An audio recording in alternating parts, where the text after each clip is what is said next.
Kita punya trauma, entah itu fiktif, entah nyata, entah apalah. Kita punya trauma kasus Siti Jenar. Orang yang mendalami la ilaha illallah secara intensif, ya, entah itu disebut kalimat sodo, bosuluk, boseloko, mbah kono pokoknya. Orang yang memahami la ilaha illallah secara intensif, itu pasti menuju ilmu hakikat. Dan menuju ilmu hakikat pasti ngalami hakikat yang khoyali. Ini rungokno tenan iki. Hakikat yang nopo? Khoyali. Dan hakikat yang khoyali ini mulai menipu. Ya, kalau sudah begitu ruwet. Misalnya ngeten nggih. Ketika kula maca nggih diskusi ini utai perdebatannya kali jaga mbek Siti Jenar. Saat itu ada Sunan Bonang juga. Kamu sujud pakai apa kali jaga? Ya pakai jasad. Dari Siti Jenar. Daging kamu itu hanya onggokan daging. Nanti itu jadi bangkai. Dan setelah jadi bangkai itu habis. Kamu nanti ditulis Tuhan tidak termasuk yang sujud. Kebuat yang mbok sujud itu bentek. Mikir kan juga. Rugi ke sujud mbek bathuk mbek tangan. Jasad tem sampean iku entek. Ora ana sing crita kowe nak sujud mergo jasad itu mau sampean dadi bang. Lah nek ngono sujud ning hakikat ora usah bathuk, ora usah tangan, ora usah sikil, yo rohem iku lho kon sujud mbek pangeran. Nak sujud mbek fisik ku rugi wong fisik sampean. Mikir kali itu. Mungkin bolak-balik kali Joko mantan wali preman terus jadi debat pusing. Siti Jenar tahu belajar tak tahu meneng Irak. Yang jelas yang mulang gak satem orang menangi. Wah, ini menjadi perdebatan. Sehingga keyakinannya kayak Siti Jenar, la ilaha illallah itu ya wahdatul wujud itu, innalillahi wa inna ilaihi. Selama ini kalau orang syariat misalnya, orang syariat itu kalau ada orang mati, misalnya Kak Ruhin mati, ini aku kan muni innalillahi wa inna ilaihi raji'un, saiki Ruhin wis mate. Mate itu balik ning pengen. Itu cara wong hakikat kan salah besar. Orang mati itu tidak ada, cara ilmu hakikat dan orang mati itu tidak ada. Roh ini tersiksa di alam fisik. Jadi ruh-ruh ini tersiksa di alam fisik. Karena ketemu ning jasate ruh. Tersiksa dulu. Aku rewa mangane kudu kerja piring Jepang tersiksa roh. Asal roti mau tersiksa. Misalnya kiai pemangane dadak kudu pidato 2 jam bareng tersiksa. Roh iki napa? Tersiksa. Mergo roh ora buta mangan, ora buta ngombe, tapi gara-gara melok fisik. Paham ya? Lho ini tenang sih. Kenapa warai ya bener. Lah kula boten. Sampeyan betul lho guru waras maksudnya nggih. Artinya waras secara akademik karena ada referensi, ada marojek, nggih. Waras secara hakikat. Kula niku umpama rasake sampeyan wis ning ilmu hakikat. Artinya saya juga ngalami ilmu hakikat. Lan ketika sing aran hikam, wong ora tau mukasafah ora usah jadi ulama. Entah sekian detik ulama itu harus pernah mukasafah. Biar merasakan ilmu nopo ada. Tapi ilmu hakikat itu bisa dilogikakan sebelum sampean sampai secara musyahadah. Paling enggak bisa sampai secara logika. Manusia itu mulai Nabi Adam sampai sekarang itu kan punya roh. Dan roh itu tidak makhluk. Ya, roh itu tidak makhluk. Ketika roh itu diletakkan di jasad, dia itu tersiksa. Karena ketika dia ke jasad fisik, namanya mengalami keterpisahan dengan yang abadi. Dia ini ning jasad fisik, tersiksa. Karena dia harus di alam yang kasat mata, alam mulki. Tersiksa. Ketika dia tersiksa, melok ruhin, akhirnya dia mangane kangelan, akhirnya lesu mangan. Padahal roh gak butuh mangan, perlu dicatat, roh gak butuh. Ya ora butuh gunung kidul barang, kan roh ora butuh rabi. Paham kan? Ya ora butuh putus cinta, ora butuh pegatan, ora butuh macam-macam. Paham? Tapi karena dia nemplek jasad sing butuh mangan, butuh rabi, butuh wedoan macam-macam. Akhirnya roh tersiksa. Suatu saat kalau roh ini dalam bahasa manusia mati, ini dalam bahasa manusia mati. Ini hakikatnya roh itu tidak mati, dia kembali ke habitatnya. Ini disebut innalillah. Kita ini dari awal ya dengan Allah. Wa inna ilaihi juga kemudian nanti kita pasti kembali ke Allah. Dan itu diyakini betul oleh orang wahdatul wujud. Jadi kalau roh mati itu ya tidak ada mati. Terus sekarang itu kembali karena sudah lama mengalami keterpisahan mergo melok fisik-fisik dak ono kerja dasinan, ono nggo proposal lan ruwet to roh ku melok. Paham itu? Kita di roh ku napa melok ruwet. Lah roh ya tersiksa aku ora butuh mangan, ora butuh proposal bocah ngalor. Itu tersiksa. Makanya dalam cerita-cerita Jalaluddin Rumi yang otentik di kitab-kitab begitu. Ketika beliau mau meninggal, muridnya itu nangis. Dari Jalaluddin Rumi, kamu jangan nangisi saya ini mau pesta, saya ini mau pesta perkawinan. Kamu tidak merasakan penyesalan saya. Saya ini lama menyesal karena harus hidup bersama kamu. Terus saya ini tersiksa karena ngalami alam yang rusak, yang fana. Alam yang fana. Harusnya roh saya itu di alam abadi, bukan di sini. Maka jangan tangisi kematian saya. Kematian saya adalah kembalinya roh ke habitatnya. Semenjak itu kematian dianggap malam perkawinan. Karena roh kembali. Walhasil nguniku cara ilmu tasawuf bahasa Arab jenenge wahdatul wujud, kena Jawa Yogyakarta Solo ke Adanu jenenge manunggaling kawula. Mergo sing rawan ngono rugen to, Pak. Nek tak terangno detail. Dadi bathuk mesti iki buku sujud kan. Niku sampeyan ilang. Dadi seksine ora ono cara teorine sinten Siti? Rugi kowe. Bukan sedari ya gendor.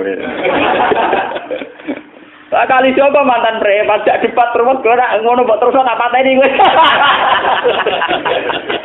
Lah debat iki ora iso. Premane kumat. Ya sam preman jak debat ilmi. Ngono ku model. Kali Joko yo ora salah. Dise sing dina Umar nggih ngoten. Umar sahabat top. Lah jak debat atau milih tak patenane ya Rasulullah. Gak iso dene ilmiah. Mantar preman pasar ukat terus jadi sahabat top debat yang milih mate. Jadi wonten cerita wong Yahudi njaluk keputusan Nabi bareng wis diputusno Nabi cek mamang ndak tenang keputusane ngono dalam sengketa duniawi.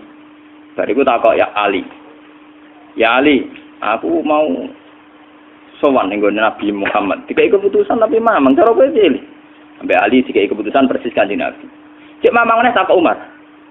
Apa marah kok mau singgone Muhammad, singgone Ali, kayak keputusan kok mamang mar. Cara kowe piye? Urusan duit. Enteni itu. Entah dia meleput buat apa? Uang diputus Nabi ora mar. Buat mati. Awe. Mereka mantan apa?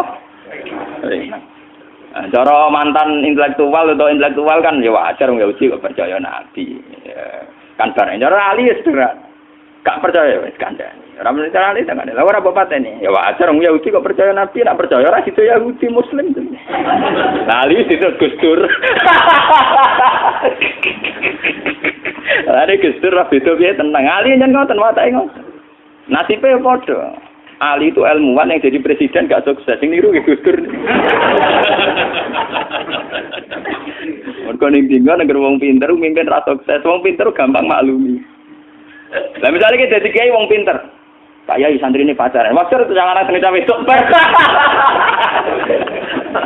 wah ruwet, terus malah dalil di nalina tubuh syahwat minan, piye pondok tanpa pelaturan, paham ya, ruwet dah, malah jogeman, jadi kiai pinter teman-teman itu jogeman, jadi biasa, wah ono syariatnya sidik-sidik, sehingga mana ono santri pacaran tersinggung, ono santri nakal tersinggung, sehingga ono rasanya, lah dunia ono apa? Nah, meguru kula nu urusan ilmu semi hakikat. Mon gitu. Sehingga kayak Siti Jenar, cara pandang Siti Jenar itu masuk betul ning gone pemikiran para santrinya. Kados Ki Ageng Pengging, siapa masuk betul karena masuk akal. Cara mereka napa? Betapa ndak ada artinya fisik ini. Nah, kalau semua fisik ini ndak ada artinya, kemudian yang ada artinya itu roh, perjalanan apa? Perjalanan roh, sehingga diartikan inna lillah wa inna ilaihi raji'un. Inna sholati wa nusuki wa mahyaya wa mamati lillah. Lah kemudian sekarang sampean tak tanya misalnya ini latihan ilmu hakikat. Wa mahyaya lan penguripan ingsun. Kalau ingsun itu artinya fisik atau jasad, itu keliru besar karena jasad tidak pernah hidup. Yang hidup itu roh. Paham ya? Sekarang artinya wama mati itu apa? Kematian ingsun. Kalau roh itu tidak pernah mati, berarti kematian roh adalah keterpisahan dengan yang agung atau yang abadi. Dan semuanya itu lillahi rabbil alamin. Sehingga mereka mengatakan kematian itu satu pesta. Mulane kados Bilal ditakoki, ya Bilal, ketika murid-muridnya nangis bergape mati, Bilal ge seneng ae. Godan nalfal akhibah Muhammad dan wakisbah. Gak nak mati malah senang loh ketemu kekasihku. Sebab itu kematian tidak pernah jadi problem bagi mereka sing soleh, sing menembus ilmu hakikat. Paham? Tapi ilmu hakikat kayak ini itu yang diyakini Siti Jenar, diyakini Jalaluddin Rumi, diyakini para wali-wali wahdatul wujud. Dulu Syekh Husain Sinten Al-Halal. Itu kemudian melahirkan prahara syariat. Prahara apa? Syariat. Sebab itu Wali Songo, oke Siti Jenar benar dalam filosofinya, tapi harus dibunuh. Karena menjadi prahara syariat. Sama dengan yang dikatakan Nabi itu benar, tapi menjadi prahara syariat. Akhirnya disomasi oleh Umar radhiyallahu anhu. Jadi sebetulnya sama, pola-pola ceritanya sama. Intinya sebuah ilmu hakikat harus dikawal napa? Syariat. Nggih kula bolak-balik, contoh paling gampang wit pisang. Wong nak mangan gedang kulitnya tetap dibuang. Tapi umpama gedang dari awal ora usah kulit, ra sido dadi gedang. Paham nggih? Meskipun kon ape dipangan ya dibuang. Tapi kita tidak bisa membayangkan pisang dari awal tanpa napa? Mbah kekeringan, mbah bosok, mbah ora sido dadi napa? Pisang. Terus pentingnya syariat lagi begini, malah penting ngaji wali-wali syariat yang pinter kados Sunan Kudus, kados Sunan Bonang. Andai kan tidak ada syariat itu dunia pun mesti rusak. Contoh paling gampang masalah pornografi, porno aksi. Jadi Jenar aja omongi ngono ibu ngakak-ngakak deh. Dari pangeran wis pirsa, kowe nek klambi pangeran ora tentara ya ora usah klambenan. Wong ora ana gunane. Kalau yang paling penting ku nazarullah, kenapa kowe klambenan barang? Wong kowe klambenan ora pangeran tetep pirsa. Nyatane si Jenar nak mulang nggih coba klambenan lah intine napa? Dinya ada nabi Sunan Bonang. Nah kowe percaya kabeh nazarullah ora usah napa? Klambenan. Tetapi teori ra usah klambenan yo dinggo tenan. Mulane nek pas do wiridan aliran sesat ciri utama. Kira klambenan tenan. Lah ruwet to. Lho iki tenan iki cerita. Iki pentingnya ngaji nggih. Ben sampean ngerti variasi riwayat kemudian kita orang syariat harus kayak apa, kemudian kenapa menjadi aliran wahdatil wujud. Lah terus kita ini ya, kita ini kan orang syariat. Memang kalau manung syariat itu akeh kok sampean-sampean siji mesti ra kramat. Modele ora ada duwe bingung, ruwet. Urip wong syariat lho apa? Dineng bojo wedi, dineng tangga wedi, pengaruhe menurun. Pancen orang syariat itu banyak kriminal tauhidnya itu memang jelas. Melane kiai-kiai peke nak ketemu kiai-kiai sing setengah jadah wedi mergo iso nebak atine. Ndekne meriang nang. Sing kiai ra tau salat keramat padahal ngambungan wong. Sumudina salat 4 waktu kok ora tau keramat. Wong ape buah utang tanggane iku keramat apane? Sing kono ngawur-ngawur sowan pirang. Meriang oleh wong syariat ngadepi wong hakikat napa? Mulane jogeman iki dadi wong syariat sing ngene iku bahaya. Nah kula mboten ngarah. Sampai dadi wong syariat sing ra keramat. Bahaya sekali itu bagi perjalanan agama. Kalau sering ketemu kiai-kiai yang terkenal keramat di Juwaduk tiang-tiang hakikat. Ditantang kanca-kanca kok wani, nah tantang aku tetep rawani kok. Mikir deh. Karena orang yang sama-sama ke jalur hakikat tetap punya alamat, tetap wonten simahum fi wujuhi min atharis sujud. Cara pandangnya mesti sama. Kalau nanti ketemu murid, ya artinya yang ikut aliran Siti Jenar, dia ada sholat, ada apa, hidup di satu tempat gitu. Padahal dia bisa baca ihya. Dulu pernah mondok di Mekah, pernah di Irak. Itu ya meresahkan para kiai. Kemudian sebagian mereka minta saya suruh ketemu. Ya walhasil kalau ketemu pertama ya. Jenengan Gus Ba. Tapi zaman roh jenengku teu pernah tak arani muka sapa. Nggih biasa mawon. Kula ora usah kenal jenengan nggih kenal. Dadi kula nggih biasa mawon. Lah niku pernah ngajari ajaran. Saya Gus ning donya tak enteni mau turu ngenteni mati ngono Gus kok repot. Ijaban kula terus enak. Sampai jare wong hakikat wong ngenteni mati barang. Ya mati yo saiki iku. Terus ngenteni saiki padha-padha wis napa? Wis mati. Ya saiki wis padha-padha wis urip. Wis padha kabeh. Nah cara ilmu hakikat kan terus sama semua. Napa? Sama semua. Tadi makanya itu tadi. Kalau baleni malagi, logika hakikat itu begitu ya. Roh itu ditiupkan oleh Tuhan ke kita. Kemudian roh karena ikut alam fisik, alam jasad, roh ngalami yang kita alami. Ya. Ketika roh ngalami yang kita alami, dia tersiksa. Nah, ketika roh sudah terpisah dari jasad yang mengekang, yang memenjara ini, dia senang terus kembali ke Tuhan. Ini disebut inna lillahi wa inna ilaihi. Nah, jasad ini kemudian menurut ilmu hakikat nggak ada gunanya sama sekali total. Hilang di telan tanah. Lah kalau begitu jasad iki nak mbok agul-agulan. Gusti bathuk kula tak nggo sujud tangan kula ndi buktine tangan wis ra ono. Bathuk wis ora. Mulane dari Siti Jenar, hanya wali bodoh kayak kalian yang punya ajaran bodoh begitu. Malah rasupan terus. Mulane Sunan Kalijaga semangat kon mateni mergo tambah omongane glodro ndi. Tapi yang enggak disadari Siti Jenar yaitu tadi. Inti dari ilmu hakikat itu kan tunduk sama kersane Tuhan. Kalau sudah tunduk pada kersane Tuhan, kalau kersane Tuhan roh kita harus di jasad. Dan wujud jasad kita ini juga karena kehendak Tuhan.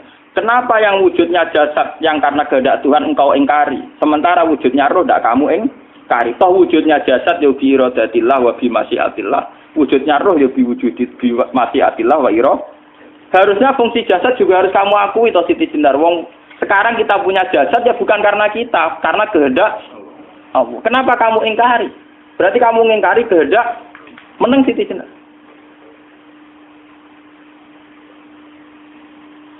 Makanya hakikat yang pertama Saim itu pasti khayal. Lah Siti Jenar itu hakikatnya baru yang sampai khayal itu. Sehingga dia tersesat. Sebetulnya kalau sudah hakikat beneran itu tidak perlu khayal begitu. Artinya tidak perlu khayal jasad kita sing senajan ora ana gunane ini. Tetap piye wae wujudnya karena kehendak Allah. Juga kita harus terima. Apapun kekurangannya, apapun kenaifannya, ironisnya harus kita terima. Ini sebagai bentuk penerimaan kita pada masyiatil. Begitu juga keadaan roh kita sebagai penerimaan atas masyiatil. Meskipun ada teori-teori roh yang lebih valid. Lebih valid misalnya begini. Kanjeng Nabi itu suatu saat ininya terputus karena perang Uhud. Itu Kanjeng Nabi dia dolanan drijine ini. Napa cara napa jari jemari ini Nabi putus. Iki dolanan.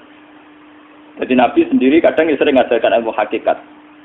Hal lagi illa usbun udmiyat wa fi sabilillahi ma laqitu.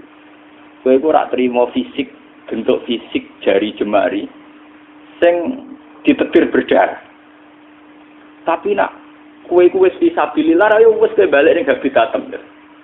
Sehingga kenapa para sahabat itu ketika dicincang, ketika putus tangannya, putus kakinya.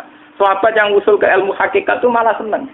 Karena jasad kita ini kan ila sabilillah menuju jalan Tuhan. Sekali dia sudah terluka fisabilillah itu sudah menemukan formatnya. Cara teori Cina sudah menemukan formasinya. Paham gitu? Orang kok malah ngeluh itu berarti goblok. Paham tak? Paham ini apa? Jadi, makanya Nabi ngertikan, ya itu sudah. Itu sudah ketemu formatnya. Ketika rohnya para syuhada nanti kembali ke Tuhan, ya ketemu formatnya lagi. Itu disebut wala taqulu lima yuqtalu fi sabilillahi amma. Dia tidak mati sesuai formasi awal, yaitu roh kembali ke Tuhan dan jasad ikut mengawal. Nah itu Nabi kadang ya pakai ilmu hakikat begitu. Mulane kula bolak-balik matur, kula niku nggih mulai umur 20 tahun napa pinten. Kula ngateni nggih gadah penyakit dan ekstrim penyakit saya. Sampai saat ini kalau nak ngobatno tidak lebih 50%, karena saya tetap berpikir. Misalnya cara syariat kan berobat, tapi cara hakikat, apa betul keberadaan saya di alam ini penting? Sehingga aku kepengen urip tak bela-belani ngantek endak atusan juta. Jangan-jangan penting mati ikut timbang uripku. Lah nak ngono lha apa tak bela-belani? Entek atusan juta. Jadi misalnya kita berobat ya mau, ya dari Nabi kan berobat ya berobat. Pokoknya kita Islam masih mau gerutu kadang orang paham. Sekali kamu mengamati dengan sisi hakikat, coba sekarang sampean pikir, coba sekarang nggak pakai logika hakikat, pakai logika syariat saja. Saya ini misalnya asetnya 10 juta, misalnya, saya punya aset 10 juta. Tapi misalnya aku rugi nawan atau dipengaruhi di masa depan sama kayak kulo kan soalnya cara teori di masa. Misalnya kulo ruhin, artinya kere di duit 10 juta aset. Tujuan saya sembuh kan supaya aku iso sembuh sehat, engkau iso kerja untuk anak. Tapi karena saya sakit nanti operasi tidak 10 juta. Operasi tidak 10 juta. Wong aku repair mesti iso marisi anak. Apa meneh nak duit 10 juta tak ada gue berobat malah jelas ra iso marisi. Lah nak ngono penting matiku ya dibagi 10 juta. Karwan iso diwaris langsung. Sementara anak aku mari dibiayai 10 juta, orang mesti mari 10 juta mesti entek. Artinya tidak ada jaminan kalau berobat itu secara visi ke depan lebih baik. Soalnya malah ngentekno donya nggak jelas akibat positifnya. Misalnya tetap lumpuh, duit teori loh. Bapak artinya apa? Teori hakikat tetap lebih benar bahwa hidup itu tidak ada artinya. Semua itu tidak ada artinya. Berobat apa nggak berobat semuanya tidak ada arti. Teori loh gini. Sehingga kalau kita tengah-tengahnya aja tengah-tengah. Kasus kula misalnya loro nggih berobat. Gusti separuh kalau ngelakoni syariat, tapi sebagai kalau ulama fikih separuh kalau lakoni apa? Jadi kalau tetap buatan ngarah obat 100%. Tapi orang ngarah berobat wong kula tiyang apa? Syariat. Tapi memang faktanya itu begitu. Cara Kanjeng Nabi kadang Kanjeng Nabi berobat. Kadang Kanjeng Nabi wis nikine tercincang dige guyonan. Wa laki illa usbuun udwiyat ora kok driji sing gak melok-melok. Nah, bukti bahwa jasadnya begitu tidak penting. Kayak Sayyid Hamzah. Menurut Sayyid Hamzah menganggap wahyu bentone ra karuan. Kalau teori Siti Jenar itu benar, teori Jalaluddin Rumi benar teorinya lho, ora kok ra salate lho nggih, maksudnya kono nganut ra salate. Benar cara analisis roh. Ketika Sayyid Hamzah dinyatakan mati oleh manusia, oleh hukum manusia dinyatakan mati karena dia sudah tidak bergerak. Dalam teori hakikat kan rohnya Sayyid Hamzah sudah fi khawasili tuyurin khudrin. Rohnya sudah diambil Tuhan, tidak mati. Paham ya? Ketika rohnya Sayyid Hamzah sudah diambil, jasad ini sudah tidak punya rasa. Sekarang secara syariat kasat mata kita tahu, wong jasad nak diinfus, di sayat-sayat dioperasi ora kroso. Apa meneh saiki ruhe wis bisa. Lah ya jasad itu cek gampange, dioperasi dibius saja terus tidak kerasa. Apalagi rohnya sudah diambil. Nah saiki bayangkan, ketika Sayyid Hamzah itu sudah di atas, niku kira-kira delok wahsi ra wong bentuk. Lho wong kok baca igabus. Ketika jasad benar-benar tidak penting, kemudian jasadnya Sayyid Hamzah kan dicincang oleh wahsi. Ketika rohnya sudah diambil kan Hamzah tidak merasakan. Berarti Sayyid Hamzah guyu-guyu wahsi. Wahsi cek bentuk nih gabus dicincang. Paham ya? Lho niki tenan. Artinya ketika pandangan manusia iba kepada Sayyid Hamzah karena dicincang, dimutilasi oleh wahsi. Wahsi tidak mengalami sinten, Sayyid Hamzah tidak mengalami apa-apa karena rohnya sudah bersama Tuhan. Dan iso wae Sayyid Hamzah malah guyu-guyu wahsi. Cek goblok gabus kok dicincang. Lah nak ngono rak mirip, makanya dalam hal ini itu dalam teori roh itu sebetulnya Siti Jenar tidak sesat dalam teori roh. Tapi jangan katakan itu penemuannya Siti Jenar. Siti Jenar itu terlambat. Sebelum itu ada Husain Al-Khallas, sebelum itu ada Jalaluddin Rumi, sebelum itu juga ada sahabat, ada nabi. Cuma cara aplikasinya Siti Jenar melenceng. Jadi jangan katakan kok tak kampus-kampus, itu pendapat Siti Jenar itu malah goblok meneng. Siti Jenar itu sanut, paham nggih maksud apa? Wis anut. Nah, teori yang sama terjadi pada Yesus Kristus. Ketika Yesus misalnya secara lahir dicincang, dimutilasi, diapakan oleh orang Yahudi. Sebetulnya rohnya dia sudah bersama Tuhan, kembali ke Tuhan Bapa, nah cara Kristen. Nah cara Islam ya balik ning pangeran. Andaikan itu iya, itu ya tidak ada masalah karena hakikatnya dia tidak dicincang, tidak dibunuh.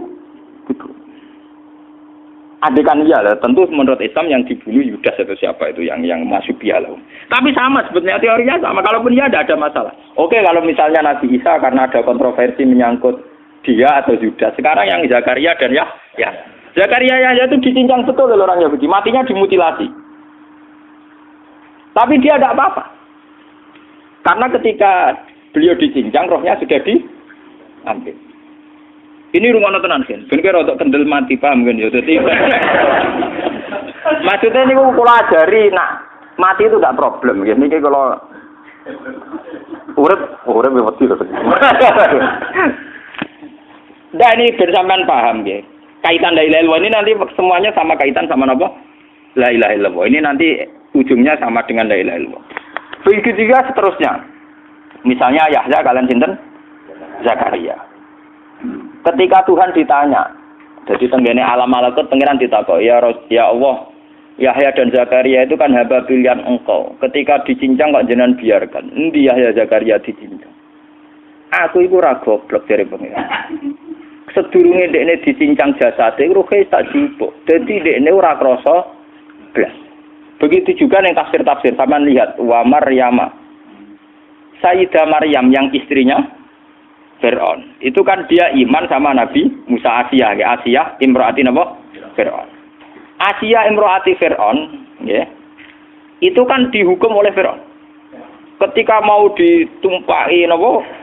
Batu besar, itu Allah ketika di pangeran, ya malaikat mauti, cepat ambil rohnya sebelum dihunjami batu besar. Terus rohnya diambil. Sebab itu dalam hukum Tuhan, Tuhan itu tidak merasa bahwa Tuhan membiarkan Asiyah, membiarkan Hamzah, membiarkan Yahya, membiarkan Zakaria. Dalam hukum Tuhan, semua orang ini roh-roh terhormat. Akhirnya nak anggo teori iki sing nyincang malah goblok, wong gabus goblok cincang ngono lho. Nak anggo teori iki malah berbalik, sing goblok sing nyincang. Paham? Yo ora kok sesuai sampean kiaskan saja. Wong dibius wae disayat-sayat gak krasa. Kaya apa nak ruhe bener-bener wis tercabut terpisah. Rasane ning ndi? Itu disebut wala taqulu lima yuqtalu fi sabilillah napa? Lah kemudian roh ini kemana?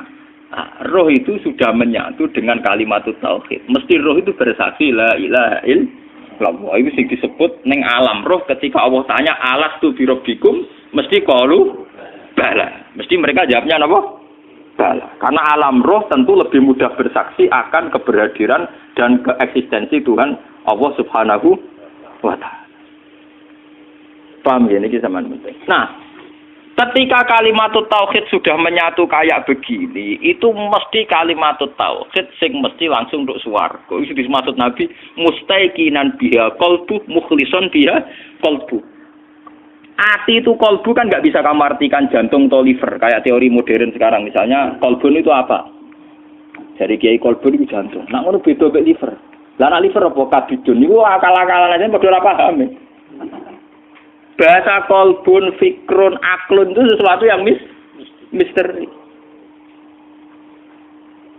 Roh ini kemudian dengan kalimat tauhid sudah menyatu disebut mukhlishon biha kolbu. Ada tingkat kemurnian hubungan roh dengan kalimat tauhid.